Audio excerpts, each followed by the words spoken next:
Welcome to the Studio Backlot Tour. For a safe trip, please remain seated with your hands, arms, feet, and legs inside the tram, and be sure to watch your children. Thank you. Bienvenidos. Para que tengan un viaje seguro, permanezcan sentados, con las manos, brazos, pies y piernas dentro del tren. Y vigilen a los niños. Gracias. We're all clear, driver. All right, everybody, welcome aboard the second part of the Backlot Tour. Now, things here on the Backlot are always changing, so be sure to keep an eye out for some new Western scenery from the Lone Ranger and some nifty new additions in our costuming tunnel from some recent movie hits. Enjoy your tour.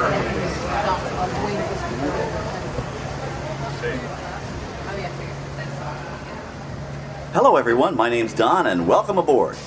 We're heading into the backlot of Disney's Hollywood Studios.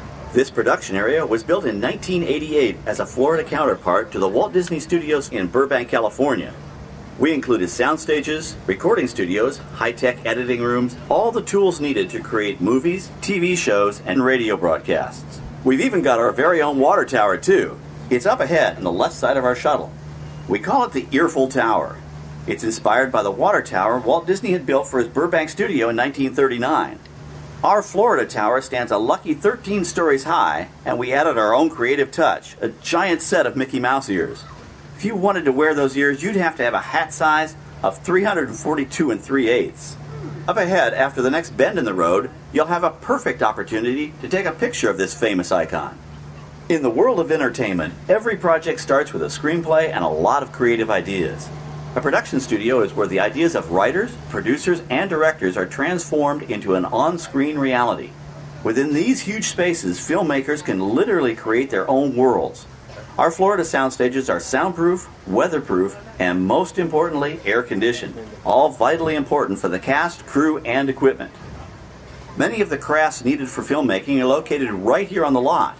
On the left, we have our own greens department. It grows flowers, trees, shrubs, and topiaries. A few well-placed plants can cover up empty spots in the set and add a touch of natural beauty to a scene. On the right are two of the aircraft from the 2001 blockbuster hit Pearl Harbor. These exact full-scale replicas of P-40 fighters were used in the special effect fight sequences. Of course, many of the planes you saw flying through the aerial battles or sitting on the ground weren't real at all. They were created entirely within a computer. Oh, keep your cameras focused to the right. We're coming up on that perfect angle of the Earful Tower I told you about. It's a true masterpiece.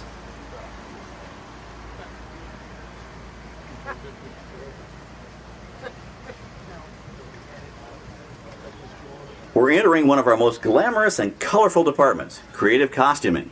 Every star has to have just the right wardrobe, and it all begins here with a designer's sketch. Our team of designers, seamstresses, and tailors can turn 1.5 million yards of fabric into over 25,000 costumes every year. Many of these costumes will become part of the shows and attractions of the Walt Disney World Resort. In fact, here in Florida, we have the largest working wardrobe department in the world. Why, Mickey Mouse alone has over 175 different outfits to choose from, while Minnie Mouse keeps more than 200 unique costumes in her wardrobe. On the left are costumes worn by the stars in recent studio productions. You'll probably recognize some of those costumes from the big screen. Every story needs a setting, and our design staff can create just about any place a script calls for, from an urban city street to a remote desert canyon.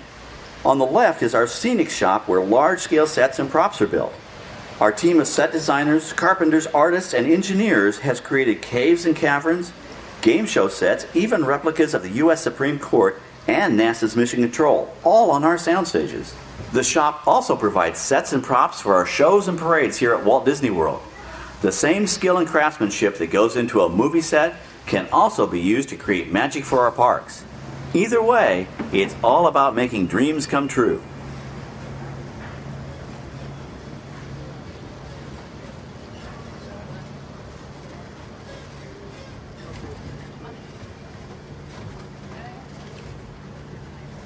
Now we're entering a zone we call the boneyard. It's an outdoor storage area for oversized props and vehicles.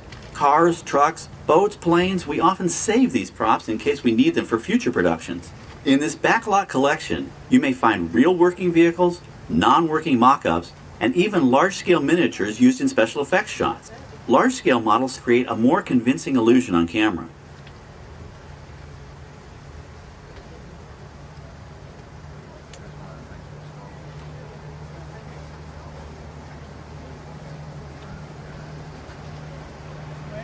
We're now passing by the sets for our Lights, Motors, Action Extreme Stunt Show. On the left, you may catch a glimpse of the Mediterranean fishing village that sets the stage for this thrilling attraction. We'll get a closer look at it soon, but for now, we're approaching one of the largest standing sets on our back lot. It's over on the right. It may not look like much from this angle, but it's pretty spectacular on the other side.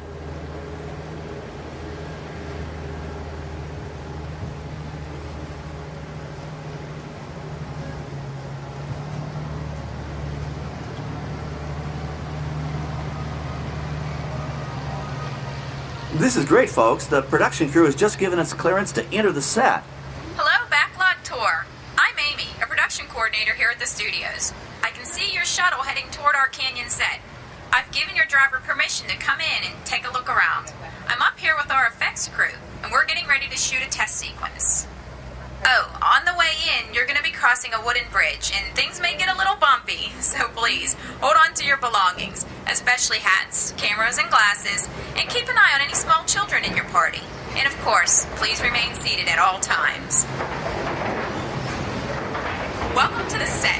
As you can see, we've brought the bare, dry deserts of Southern California to green, typically humid Central Florida. This set is based on real locations that our production designer took pictures of. Our set crew spent about 6 months building the canyon, but we've used it for a number of TV shows and specials over the years. For our upcoming production, the script called for a tanker truck. We found this one in our boneyard, but it was too big to drive into place, so we picked it up with a crane and set it down here. We're up on the overhead platforms, and I see our director has arrived. As soon as the rain effect is ready, we'll begin the sequence. This sun and shower is really just a special effect. We've rigged up a series of water nozzles just above your tram. The water sprays in a crisscross pattern to create a sense of depth, but this storm only covers the first few feet of the set. Good afternoon, Canyon. Team on, take 2. Okay, it's showtime. Everybody stay seated, hang on to your belongings, and watch your children.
Why we call it Catastrophe Canyon.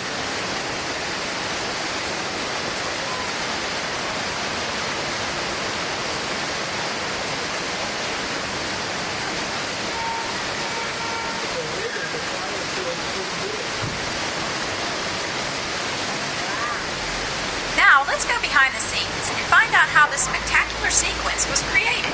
The canyon itself is a facade, a steel structure covered with wire mesh and layers of concrete, sculpted and painted to look like natural rock formations. Narrow yellow pipes carry propane gas to fuel the explosions and fire effects. For the flash flood, we used 100% real water, about 70,000 gallons of it, dumped from overhead tanks. Oh, but don't worry, we recycle. All of that water will be pumped right back up to the top for the next take. We shoot some of the water through air cannons for an extra dynamic effect. Those air cannons are powerful enough to shoot a basketball over the top of a skyscraper the size of the Empire State Building. To top it off, our shuttle was sitting on hydraulic shaker tables. They provided the shaking, rattling, and rolling sensations for the scene. The entire sequence can be reset in 3.5 minutes. That's just enough time to bring in the next shuttle. Well, I've got to get ready for our next take. Thank you all for being part of the action. Hey, I'm needed back on the set, so enjoy the rest of your tour. Okay, well thanks, Amy, for giving us access to the set. Hi everybody, I'm Bob Sganaway, director of the new Disney Toon Studios animated feature, Planes, Fire and Rescue. Looks like the historic aircraft on the right is getting into the spirit of our new film. It would fit right in with Dusty Cropper, Dipper, and all their high-flying friends from Piston Peak National Park. You know, that plane was known at airports across the country as November 234 Mickey Mouse, or the Mouse for short. Back in the early 1960s, Walt Disney himself used this plane to scout locations for what he referred to as the Florida Project.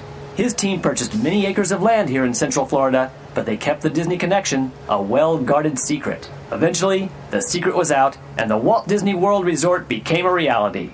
Enjoy the rest of your tour, and I hope you enjoy Planes, Fire and Rescue. On our right, we once again sweep past the magnificent Mediterranean village of our Lights, Motors, Action Extreme Stunt Show. This high-octane attraction is based on the hit show from the Walt Disney Studios Park in France. In this action-packed production, you'll feel like you're right there on the set during the filming of a spy thriller, complete with custom-built cars, motorcycles, even jet skis. You'll experience the split-second timing, coordinated driving, and fiery special effects that make action movies a real blast. The staging area to our right is known as Acceleration Alley. Here, the custom-built stunt show vehicles rev their engines up to 70 miles an hour before making their high-speed entrances onto the stage for our Lights, Motors, Action Extreme Stunt Show. Of course, these are professional stunt drivers. We hope you'll enjoy their daring driving skills, but please, don't try them yourself.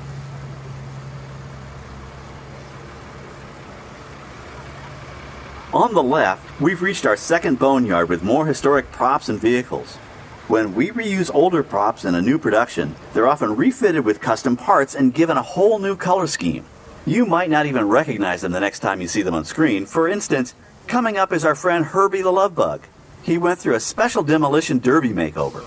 Those dents and dings were added on purpose, but he can be polished up as good as new for his next starring role.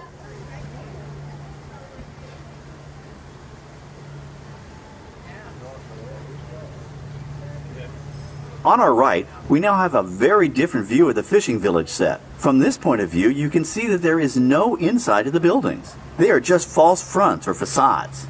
In the movie business, set builders only create what the camera has to see. It's an old movie trick dating all the way back to the silent era. To add to the sense of realism and avoid the cost of set building, many of today's television shows and movies film on location in cities and towns across the U.S. But out in the real world, you've got to contend with noise, traffic, crowds, and various visual elements that may or may not belong in your film. Here on the Backlot, we can avoid these problems because we created our very own flexible urban environment.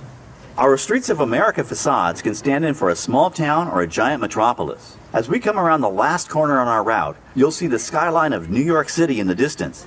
It's really a series of painted flats, expertly designed to fool the eye and the camera. We can dress and decorate these streets to look like any city we want, from Chicago to San Francisco. Depending on the choice of vehicles, props, and costumes, we can even turn back the clock and set our story in a different time. And what's more, these sets are built with Florida weather in mind. They're made to withstand 100-mile-an-hour winds. You're welcome to visit our Streets of America anytime during your visit today and get an up-close look at the skills of our set designers and builders.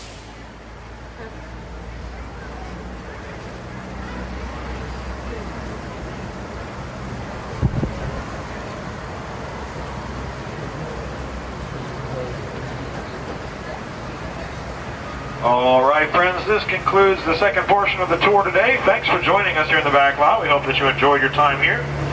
Now, for your safety, if you would please continue to remain seated while we are moving.